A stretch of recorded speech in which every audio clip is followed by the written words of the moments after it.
আপনার একটা মতামত আমার এখন পাওয়া দরকার। এই যে দেখেন যে আওয়ামী লীগের কেন্দ্রীয় অফিস, সেই অফিসটার সামনে একটা ব্যানারটা নিয়ে, ব্যানারটার নাম কি আন্তর্জাতিক ফ্যাসিজম ও গণহত্যা গবেষণা ইনস্টিটিউট। ইনস্টিটিউট কিন্তু এখন এই ইনস্টিটিউটটা কোথায় এক্সিস্ট করে আমি না অনেক খুঁজলাম, আজকে সারাদিনে খোঁজাখুঁজি করছি, জানি না, কোথাও পেলাম না।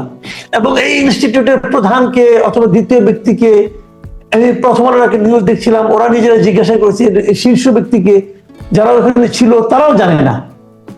কিন্তু এই একটা ব্যানারটা নিয়ে তারা কিন্তু এই 10 তলা ভবন মানে দখলের পায়তারা শুরু করে দিয়েছে, দখল করে শুরুই করে দিয়েছে, কেউ আটকাচ্ছে না। এভাবে কি দখল করা যায় একটা ব্যানারটা নিয়ে?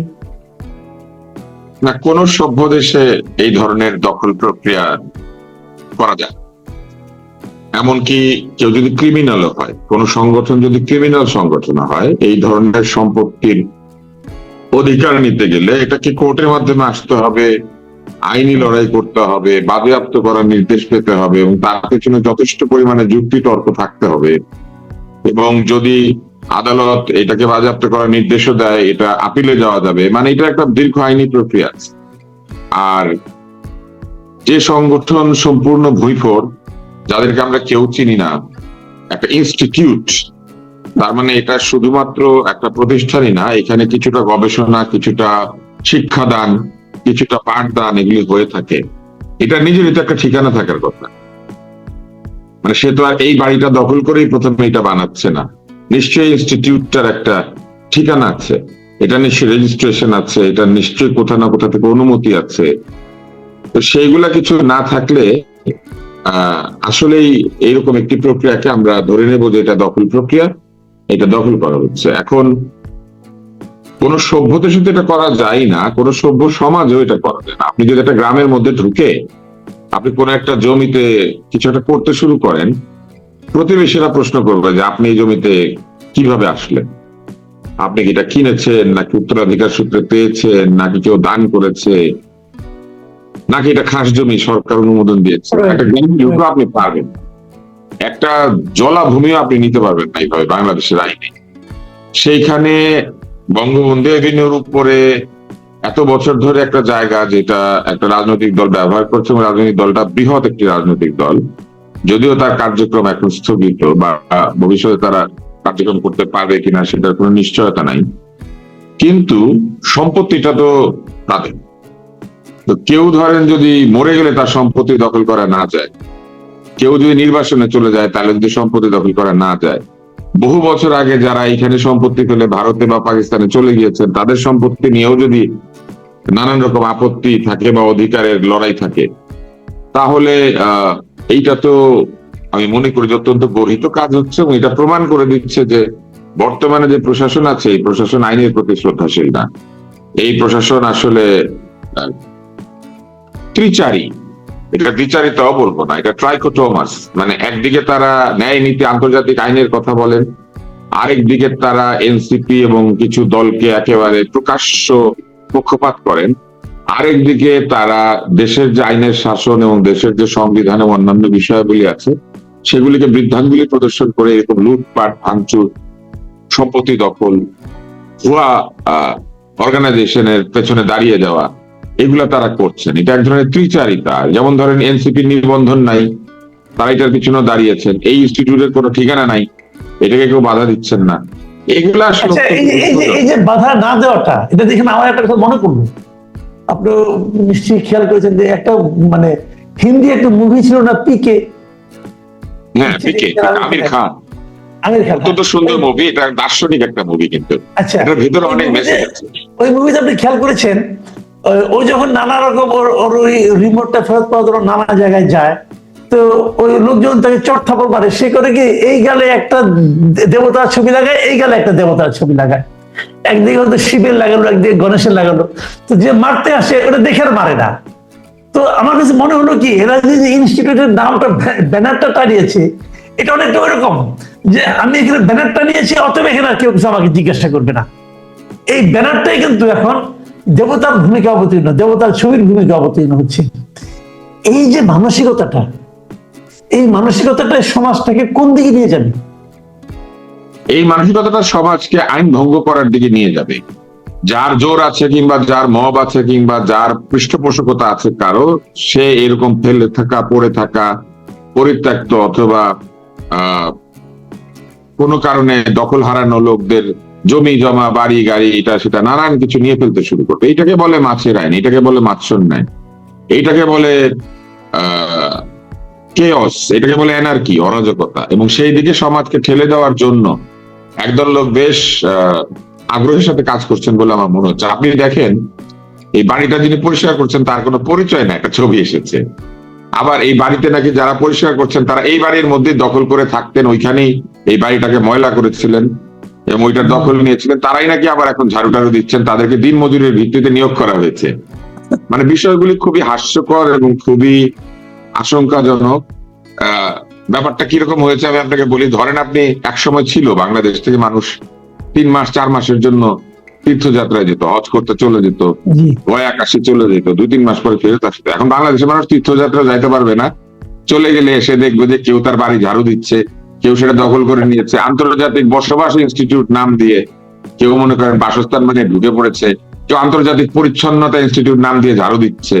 মানে এগুলা যে কত বড় অন্যায় এবং এগুলা যে কি ধরনের উদাহরণ তৈরি করা হচ্ছে, এইটা আমি মনে করি যে আমাদের এই সরকার ক্ষমতায় না আসলে আমরা বুঝতাম না।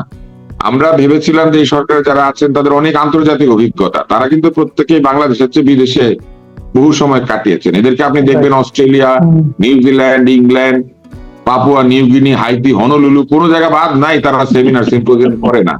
কিন্তু তারা যে দেশে আসলে পরে সব ভুলে গিয়ে তারা যে একটা জঙ্গলের আইন প্রতিষ্ঠা হতে দিচ্ছেন, এটা তাদের কাছ থেকে আমাদের প্রত্যাশা ছিল না।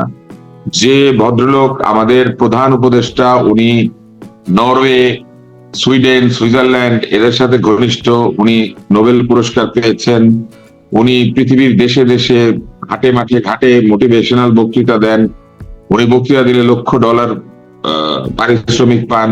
এগুলি আমাদের কাছে একসময় গর্বের ব্যাপার ছিল। উনি যেসব কথা বিদেশে বলেন, যেসব দেশে যান, ওইসব দেশে কিরকম পারা যায় কিনা, এটা তো একটা প্রশ্ন। উনি যে নরওয়েতে যান, উনি যে গ্রামীণ ফোনে শেয়ার আছে ওনার, এবং নরওয়ের যে টেলিনর আছে, সেইখানে মনে করেন একটা বাড়িকে এইভাবে গিয়ে আমি দখল করে নিতে পারবো নরওয়েতে, যে আন্তর্জাতিক নোবেল গবেষণা ইনস্টিটিউট নাম দিয়ে ধরেন নিয়ে নিলাম, কিংবা আন্তর্জাতিক ইন্টারিম রিসার্চ ইনস্টিটিউট নাম দিয়ে মনে করেন আমি নরওয়ের মাঝখানে, নরওয়ের প্রধান শহরের প্রধান রাস্তার পাশে একটা নিয়ে নিলাম আন্তর্জাতিক ইন্টারিম ইনস্টিটিউট নাম দিয়ে, পারবো? আচ্ছা, একটা কথা বলেন, আপনাকে এই কিছু বললেই না খালি কিন্তু বলা হয়ে থাকে যে সংস্কার করবে, এই জন্যই আমরা সবকিছু করতেছি, আমাদের কেবল মানে নতুন একটা নির্বাচনটাই মূল লক্ষ্য ছিল না, মূল লক্ষ্য ছিল সংস্কারের। আমার না একটা প্রশ্ন মাঝে মাঝে আসে যে এরা যে একটা সংস্কার করবে, তারা সংস্কার করে যে কাজটা করতে চায়, যে তাদের যে আদর্শিক যে মানে চেহারাটা তারা দিতে চাচ্ছে সরকারকে, প্রশাসনকে, তার কি কোনো একটা নমুনা এই বর্তমান সরকার তার আচরণে, তার কর্মকাণ্ডে, তাদের জীবনে দেখাতে পেরেছে? খুবই কম। কিছু তো পারবেনি, কারণ একটা রাষ্ট্র যখন চলে তাকে কোনো কারণ ছাড়াই তাকে বহু কাজ করতে হয়, যেটা ঠিক, তার হয়তো সম্পূর্ণ ভেঙে পড়ে যাবে। তো ধরেন তারা ঈদের সময় প্রচুর মানুষকে এবার ভোগান্তি ছাড়া দেশে পাঠাতে পেরেছেন, নিজে যার যার বাড়িতে পাঠাতে পেরেছেন। তারপরে বিদ্যুৎ নিয়ে সবাই চিন্তিত ছিল, তারা বিদ্যুৎ সমস্যাকে বেশ ভালোভাবে হ্যান্ডেল করেছে। তারা কিছু কিছু জায়গাতে কিছু কিছু সংস্কার করেছেন, যেরকম পিএসসি তে তারা সংস্কার আনার চেষ্টা করেছেন। অথবা নারী কর্মকর্তাকে স্যার বলা যাবে না, এটা সংস্কার। নারী কর্মকর্তাকে স্যার বলা যাবে না, মানে স্যার বলার দরকার নাই। আমি কিন্তু ইচ্ছা করলে আপনাকে স্যার ডাকতে পারি, স্যার বলা বাধ্যতামূলক না, কিন্তু আমি একজন নারী কর্মকর্তাকে স্যার ডাকলে অসুবিধা কি? মানে আমার ইচ্ছা, উনি যদি অ্যাকসেপ্ট করেন। কিন্তু বিধান করা হয়েছিল, এটা তারা বাদ দিয়ে দিয়েছে যে নারী কর্মকর্তা স্যার ডাকতে। বাংলাদেশ ব্যাংকের পোশাকের সংস্কারটা তো করা হলো না। বাংলাদেশ ব্যাংকের পোশাকের সংস্কারটা খুব বাজে জিনিস হয়েছিল, এটা নিয়ে হয়তো আমরা একটু পরে আড্ডা দিতে পারবো। তবে তারা কিছু কিছু সফলতা দেখিয়েছেন, কিন্তু সেগুলো ওনারা না থাকলেও সফলতা হতো। ওনারা না থাকলে যে কেউ এটা করতে পারতো। ওনাদের কাছ থেকে যে প্রত্যাশাটা ছিল, তার মধ্যে প্রথম প্রত্যাশা হচ্ছে শেখ হাসিনার দোষ কি ছিল? প্রথম হচ্ছে উনি নির্বাচন ঠিক মতো করে না, উনি নিজের লোকজনকে দিয়ে নির্বাচন করায়, ভোট গণে না, এবং না ভোট না গুনে ওনার পছন্দের লোকদেরকে এমপি বানায়, জনগণের পছন্দের তোয়াক্কা করে না। ওনার যাকে ভালো লাগে সে এমপি হয়, ওনার যাকে ভালো লাগে সে মন্ত্রী হয়। এটাই তো স্বৈরাচারী মনোভাব, সেটা তো অবশ্যই ওনার মধ্যে ছিল, এটা নিয়ে কেউ তর্ক করবে না। তাহলে প্রথম দোষ হচ্ছে উনি অগণতান্ত্রিক। নির্বাচন দিলে উনি বহু আগে চলে যাইতে হইতে হয়, মানুষ তাকে বিদায় করে দিত ভোট না দিয়ে। তো এটা হচ্ছে তার প্রথম দোষ। দ্বিতীয় হচ্ছে অর্থনৈতিক দুর্নীতি এবং অর্থনৈতিক বিশৃঙ্খলাকে উনি প্রশ্রয় দিয়েছেন। যারা এই ব্যাংক লুট করে, যারা এনবিএফআই লুট করে, যারা টাকা পয়সা নিয়ে লোনের টাকা নিয়ে ফেরত দেয় না, এরকম বড় লোকেরা, অলিগার্ক, ক্রোনি ক্যাপিটালিস্টরা তার চারপাশে ঘিরে থাকে। তার আর্থিক উপদেষ্টা বা তার একজন উপদেষ্টা উনি শেয়ার মার্কেট কেলেঙ্কারির জন্য দরবেশ উপাধি পেয়েছিলেন, এবং তিনি শেয়ার মার্কেটে গেলেই লোকে ভাবতো যে আজকে শেয়ার মার্কেট খালি হয়ে যাবে, এবং যাইতে হইতো না, উনি আসেন জানলেই লোকে ভাবতো যে শেয়ার মার্কেট খালি হবে। তাহলে এই ধরনের লোকজনকে উনি প্রশ্রয় দিয়েছিলেন, এবং উনি জানতেন যে দুর্নীতি হয়, এটা উনি অস্বীকার করতে পারবেন না, কারণ এই দুর্নীতির অভিযোগ প্রকাশ্যে সকল পত্র পত্রিকায় প্রমাণ সহ ছাপা হয়েছে। ইসলামের বাড়ির ছবি, পৃথিবীর ভিন্ন ভিন্ন দেশে এই রাজনৈতিক নেতাদের বাড়ি জমির ছবি, এগুলো প্রকাশিত হয়েছে, ফলে এটা উনি অস্বীকার করতে পারবেন। তৃতীয় ছিল দলীয়করণ। উনি মেধাকে, যোগ্যতাকে মূল্যায়ন না দিয়ে উনি লোকজনকে নিজের দল, নিজের পছন্দ, নিজের লোকজনের আত্মীয় স্বজন, এমনকি সরকারের মধ্যে নিজের আত্মীয় স্বজন সব উনি ঢুকিয়েছিলেন। তো এইটা ওনার আরেকটা অভিযোগ ছিল। এখন এই তিনটা অভিযোগের বিপরীতে এই সরকারকে আমরা বিবেচনা করি। এই সরকারও নির্বাচন দিতে চায় না, এই সরকারও নির্বাচন শুনলেই বলে যে আমরা নির্বাচন দিব না। তাইলে কি হলো? তাইলে আমরা যে বিপ্লবের মাধ্যমে গণতন্ত্র চেয়েছিলাম, এই সরকারও বলে যে না, আগে আমি সংস্কার করে নেই, তারপরে আপনারা নির্বাচন নিয়ে কথা বলেন। উনি বলতো আগে উন্নয়ন করে নেই, ব্রিজ বানাই, কালভার্ট বানাই, পিলার গোনেন, পদ্মা সেতুর মধ্যে কয়টা লাইট আছে মুখস্থ করেন, এগুলো বলতো, এবং টানেল বানাই, তারপরে চিন্তা করেন, গণতন্ত্র এত তাড়াতাড়ি দরকার নাই। মানে এরকম একটা ব্যাপার ছিল। ওনার একটা এমপি ছিল সালাম নামে, না নাকি লতিফ নামে, লতিফ সাহেব চট্টগ্রামের এমপি। উনি এসে এয়ারপোর্ট রোডে প্রধানমন্ত্রীর যে দপ্তর ছিল ওইটার সামনে সাইনবোর্ড লাগিয়ে দিল, উন্নয়নের আগে গণতন্ত্র দরকার নাই, এই টাইপের কিছু। এবং তারপরে একটা বঙ্গবন্ধুর ছবি ঝুলাই দিল, যেটা জুতা উনি বদলাই দিল, কারণ জুতাটা ওনার পছন্দ হয়নি। এরকম হাস্যকর কাণ্ড কারখানায় লতিফরা করেছে, এবং লতিফরা এমপি হয়েছে। তো এই তার মানে উনি গণতন্ত্র দিত না, এই সরকারও এরকমই। এরা এখন বলে সংস্কার আগে পরে গণতন্ত্র। তারপরে হচ্ছে দুর্নীতি। দুর্নীতি কি বন্ধ হয়েছে? আমরা দেখি গাড়ির কাঁচ নেমে যায়, ফলের ঠোঙ্গায় করে 7,80,000 টাকা লেনদেন হয়। আমরা দেখি ফারাবি এবং অন্য একজন ব্যক্তি স্বাস্থ্য মন্ত্রণালয় থেকে সরে যায়।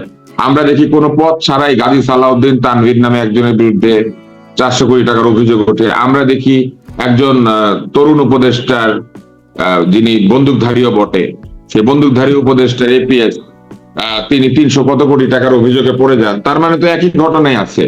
একজনের পিয়ন 16 বছরে 400 কোটি, আরেকজনের এপিএস 10 মাসে বা 9 মাসে 300 কোটি। তাহলে দুর্নীতি কমে নাই, ওই একই রকম অবস্থা আছে। নতুন ক্রোনি ক্যাপিটালিস্ট বা নতুন চাঁদাবাজরা উৎপত্তি হয়েছে। এমনকি এরা তো চাঁদাবাজি করছেই, এরাই আবার অভিযোগ করে যে বিএনপি অনেক চাঁদাবাজি করছে। তার মানে বিএনপি কেও চাঁদাবাজি করতে ওনারা দিচ্ছে। তারপরে বিএনপি এবং অন্যরা অভিযোগ করে জামাতও করছে, তাহলে তারকেও দিচ্ছে চাঁদাবাজি করতে।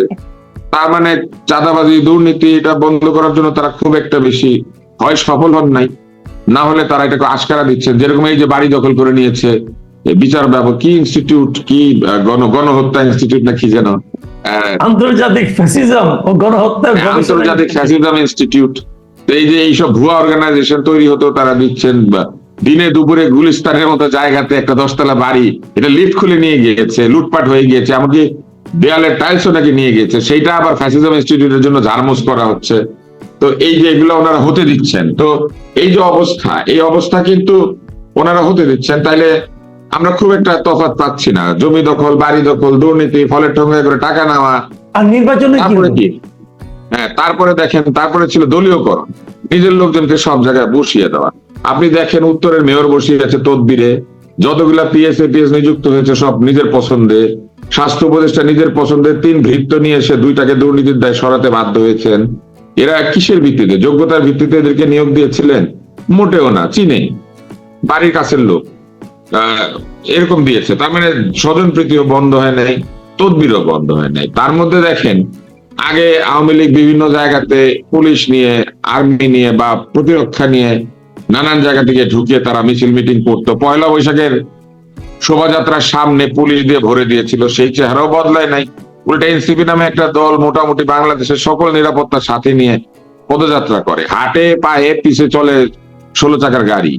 তো তার মানে কি বদল হয়েছে? কিছুই বদল হয় নাই। আওয়ামী লীগের সময় আওয়ামী লীগের একটা ছাত্রলীগ ছিল, আর এদের সময় একটা ছাত্রদের দলই আছে পুরা, মানে ছাত্রলীগ না, একটা জাতীয় দল, সেটার নাম ছাত্র দল। তো কিছুই বদল হয় নাই, একই জিনিস চলছে, শুধু নারীর বদলে পুরুষ, পুরুষের বদলে নারী এসেছে। জি, আমরা একদম শেষ পর্যায়ে চলে এসেছি অনুষ্ঠান। আমি এই প্রশ্নটাই করি, যে কথাটা আপনি বললেন যে শেখ হাসিনা নির্বাচন দেয়নি, নির্বাচন দিত না, তো আমাদেরও তো কিন্তু ওই নির্বাচনের কোনো মানে ওই নির্বাচন ভুয়া ছিল আর কি। ভুয়া ছিল, যে আমরা তো একটা জেনুইন নির্বাচন চেয়েছিলাম। সেই জেনুইন নির্বাচন পাওয়ার, আমরা একজন ভোটার হিসেবে, জনগণ হিসেবে সেরকম সুযোগ পাওয়ার আপনি কি কোনো সম্ভাবনা খুব অতি নিকটবর্তী সময়ে দেখছেন কিনা? নির্বাচন তো জনগণের দাবি, ফলে এই দাবি যদি একটা নির্দিষ্ট সময়ের মধ্যে পূর্ণ করা না হয়, তাহলে কিন্তু যে কোনো সরকার অজনপ্রিয় হয়ে যেতে বাধ্য। কারণ জনগণের ক্ষমতা একটাই, সেটা নির্বাচন এবং ভোট দেওয়া। জনগণের ক্ষমতা জনগণের কাছে ফিরিয়ে দেওয়া হবে, এটা কিন্তু এই অভ্যুত্থানের একটা বড় প্রতিশ্রুতি ছিল। বাক স্বাধীনতা নিশ্চিত করা হবে, এটা কিন্তু আসলে বড় প্রতিশ্রুতি না। কেননা জনগণের সরকার আসলে জনগণের সরকার বাক স্বাধীনতা দিতে বাধ্য, কারণ জনগণ কথা বলবে, যে জনগণ তাকে নিয়োগ করেছে। আমাদের প্রধান উপদেষ্টা এবং এই সরকার যখন বলে যে তাদের নিয়োগকর্তারা সব ছাত্র, বা একদল লোককে আঙ্গুল দিয়ে দেখিয়ে দিয়ে বলে এরা আমাদের নিয়োগকর্তা, ভোটের সরকারের নিয়োগকর্তা কিন্তু গোটা জাতি। যে তাকে ভোট দিয়েছে সেও, যে তাকে ভোট দেয় নাই সেও। কারণ যে ভোট দেয় নাই সেও প্রক্রিয়াটা করেছে এই জন্য যে জনপ্রিয় সেই নির্বাচিত হোক। যে ভোটে দাঁড়িয়ে হারে, যে লোক ভোটে দাঁড়িয়ে হারে, সে কিন্তু সমভাবে যে জিতে তার মতোই কৃতিত্ব পাওয়ার অধিকারী। কারণ দুজন মিলে দাঁড়ায় বলে গণতন্ত্র নিশ্চিত হয়, এবং একজন আরেকজনকে মেনে নিয়ে জনগণের প্রভুত্ব, জনগণের যে ক্ষমতা, সেটা স্বীকৃতি দেয় যে আমিও চেয়েছিলাম, তুমিও চেয়েছিলে ভোট, আমি পারি নাই মানে জনগণ আমাকে চায় নাই, আমি জনগণের রায় মাথায় নিলাম। যদি তারা জনগণের ক্ষমতা জনগণকে ফিরিয়ে না দেন, তাড়াতাড়ি জনগণকে ভোট দিতে না দেন, তাহলে আমার ধারণা যে তারা এক সময় চাপের মুখোমুখি হবেন, এবং একইভাবে তারা ভোটের দাবিতে হয়তো বা অন্যান্য দাবির কারণে তাদেরকে হয়তো অপ্রীতিকর একটা পরিস্থিতির মুখোমুখি হতে পারে। আমার ধারণা যে এটা হওয়াটা তারা হয় চেষ্টা করছেন, নইলে হয়তো এটা চাইছেন তারা যে এরকম একটা অবস্থা হোক। আমি জানি না, কিন্তু তাদের আচার আচরণের মধ্যে নির্বাচনের প্রতি তাদের যে কমিটমেন্ট, সেটা পরিলক্ষিত হয় না। অনেক ধন্যবাদ জনাব ডক্টর আব্দুল নূর তুষার।